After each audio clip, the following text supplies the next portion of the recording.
In this video, we look at Michael Schumacher then and now. Yes! Michael Schumacher takes the lead in the Grand Prix of Europe, and the Benetton team go berserk with delight. When it comes to the history of the Formula One, only a few drivers can boast the record that Michael Schumacher has. Born in 1969, the talented retired German driver has a joint record 7 World Drivers' Championship titles, and the record for the most races won in a single season.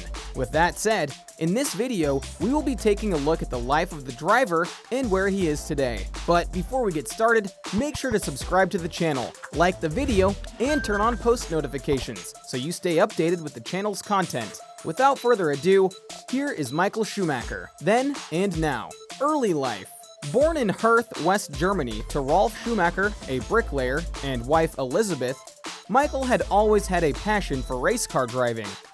When he clocked the age of 4, his father, Rolf, modified his pedal cart by adding the engine of a small motorcycle to it.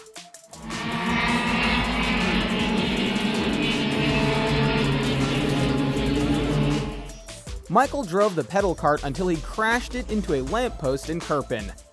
It was at this point his father knew he was ready to take on the tracks.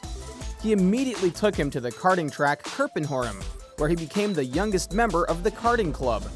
As most of you would have realized, Michael Schumacher wasn't born into a rich home. However, his father was very gifted with his hands. He built Michael a cart from discarded machine parts, and at the age of 6, he won his very first club championship. His father and mother's support didn't end there. Rolf had to take a second job renting and repairing carts to help achieve Michael's dreams, while his mother worked at the track's canteen so she could fulfill her own duties. Even with all their unending devotion and support, Michael's ambitions still needed funding. Who would he turn to if he needed to change his kart engine or tires to new ones? Well, luckily for him, he had the backing of local businessmen who helped him with funding. As hard as it might sound to believe, things weren't always smooth for Michael. He had a few blocks in the road, but he always found a way around them. Due to regulations in Germany, it was required that a driver be at least 14 years old to obtain a kart license. To get around this, Michael Schumacher obtained a license in Luxembourg at the age of 12. Impressive, don't you think? 2 years later, Michael finally obtained his German license just a year after he had won the German Junior Kart Championship. From this point on, Michael won many German and European kart championships. In 1985, he joined the Eurokart dealer Kart Championship, and just 2 years later, he had won the championship. He quit school after that and began working as a mechanic. It was during this time that he decided to make the switch into single-seat car racing by participating in the German Formula Ford and Formula Koenig series. Moving on from that, Michael Schumacher signed with Will Webber's WTS Formula 3 team. With this team, Michael competed in the German Formula 3 series and won the title in 1990. Apart from that, he also won the Macau Grand Prix under a rather controversial circumstance. Towards the end of 1990, he and 3 of his rivals joined the Mercedes Junior Racing program in the World Sports Prototype Championship. The reason why Michael joined this championship was because Webber had advised him that driving powerful cars in a long-distance race would help his career. Formula One career. By 1991, Michael finally made his Formula One debut with the Jordan Ford team at the 1991 Belgian Grand Prix.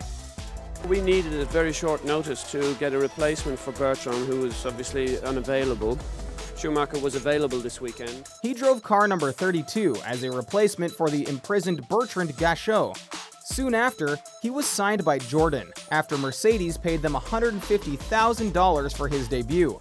Following the Belgian Grand Prix, Michael thought it would be smooth sailing from there. Little did he know that instead of racing for Jordan, he would be engaged by Benetton Ford for the following race. Jordan applied for an injunction in the UK courts to prevent Schumacher driving for Benetton, but lost the case as they had not yet signed a final contract. After racing for Benetton, Michael would go on to race for Ferrari and Mercedes before finally retiring. Throughout his time, he held the record for the most wins, pole positions, and podium finishes, which was later broken by Lewis Hamilton. With Ferrari, he won 5 consecutive titles from 2000 to 2004, including an unprecedented 6th and 7th title. He made a quick return to the sport from 2010 to 2012 to race with Mercedes. Through the entirety of his career, Michael Schumacher didn't go unscathed, getting involved in a number of racing incidents. According to motorsport author Christopher Hilton, he noted that the measure of a driver's ability is his performance in wet races. And surprisingly, Michael was the king of wet conditions, winning 17 out of the 30 races he contested in. Because of his performance in these conditions, he earned the nickname Rain King, Regenmeister. His life now. Unfortunately, Michael Schumacher isn't where he would have wished to be today. In December 2013, he went on a skiing trip with family and suffered a severe brain injury while descending the Combe de Solaire near Maribel in the French Alps with his son Mick. While he was crossing an off-piste area between Piste Chamois and Piste Mauduit, he fell and hit his head on a rock. Michael was rushed to the hospital and kept in a coma to recover. After a year, he was pulled out of unconsciousness. Those close to Michael Schumacher still hope he will one day return to a more normal life as he continues his extensive rehabilitation from that serious brain injury. The 7-time Formula One world champion's life was turned upside down in the blink of an eye in December 2013, when he was involved in a devastating skiing accident.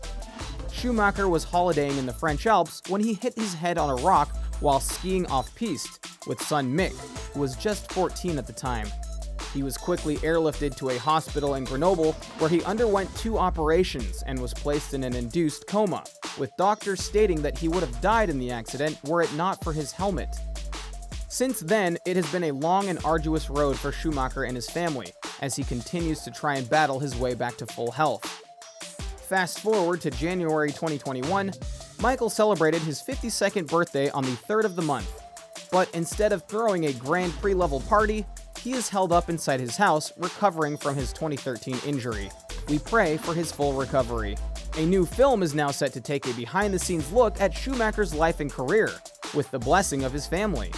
The documentary, created by German filmmakers Michael Wesch and Hans-Bruno Kammertens, will include contributions from Schumacher's wife Corinna, his father Rolf, son Mick, and daughter Gina Maria.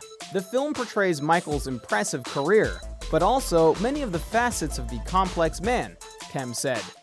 The merciless and daring Formula One driver, the ambitious athlete, the accomplished mechanic with a unique technical flair, the reliable team player and loving family man.